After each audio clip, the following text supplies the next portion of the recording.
Microsoft நிறுவனம் பல்வேறு பிரிவுகளைச் சேர்ந்த சுமார் 11,000 ஊழியர்களை பணிநீக்கம் செய்வதாக அறிவித்துள்ளது. அமெரிக்காவைச் சேர்ந்த கார்ப்பரேட் நிறுவனங்களான அமேசான், பேஸ்புக், ட்விட்டர் ஆகியவை அண்மையில் தங்கள் ஊழியர்கள் பலரை பணிநீக்கம் செய்தன.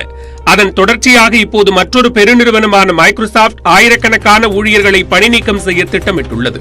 மைக்ரோசாப்ட் நிறுவனத்தின் மனிதவளம், பொறியியல் உள்ளிட்ட பிரிவுகளில் பணியாற்றுபவர்களை பணிநீக்கம் செய்ய திட்டமிட்டுள்ளது. ஏற்கனவே கடந்த ஆண்டு ஜூலை மற்றும் அக்டோபர் மாதங்களில் ஏராளமானோர் நீக்கப்பட்டனர்.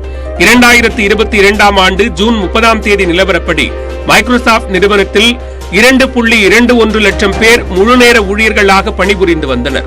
சமூக வலைதள நிறுவனமான ஷேர்சாட் அண்மையில் அதன் பணியாளர்களில் 20% பணிநீக்கம் செய்தது.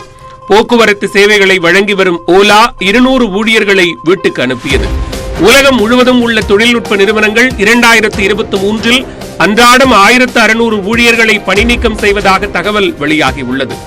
Layoffs.fyi என்ற ஸ்டார்ட் அப் நிறுவனம் வெளியிட்டுள்ள தரவுகளின் அடிப்படையில் ஜனவரி மாதத்தின் முதல் 15 நாட்களிலேயே உலகம் முழுவதிலும் உள்ள 91 நிறுவனங்களில் 24,000 தொழில்நுட்ப ஊழியர்கள் பணிநீக்கம் செய்யப்பட்டுள்ளதாக குறிப்பிடப்பட்டுள்ளது.